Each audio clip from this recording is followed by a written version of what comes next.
If you're new to the kettlebell, the first thing that I want every beginner to understand is how to do a conventional, regular deadlift. It's so important. When you swing a kettlebell, it's all about hinging at the hip. It's all about squeezing the glutes. But we're taking a step backwards. We're going to try a regular deadlift.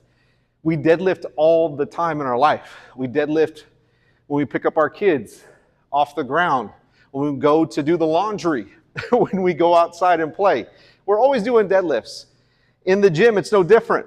We're going to hinge at the hip. We're going to bend the knee, flat back. We're coming up, we're squeezing the glutes. I don't want you rounding your back. We don't want to round the back. If we round the back, there's a lot of tension on that spine. We've got to protect our spines. We also want to make sure that our chest is nice and lifted. If we're using a kettlebell, I love using the kettlebell because of the versatility of the kettlebell. You can use it anywhere. Look, I'm in a corner of a room.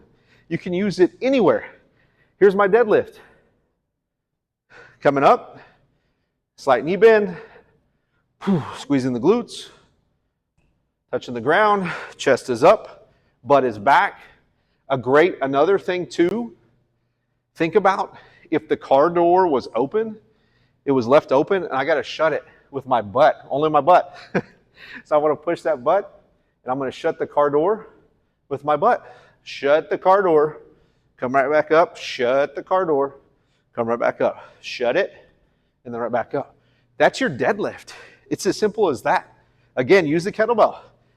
If I use a barbell, notice the difference now, the weight's here. I just want to make sure that I don't round my back when I come down to pick up the weight.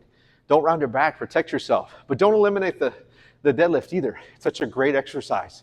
It's something that will carry you over into your life, so that way you can play with your kids, you can play with your grandkids, you can go and do whatever. Let's be strong. Let's do this.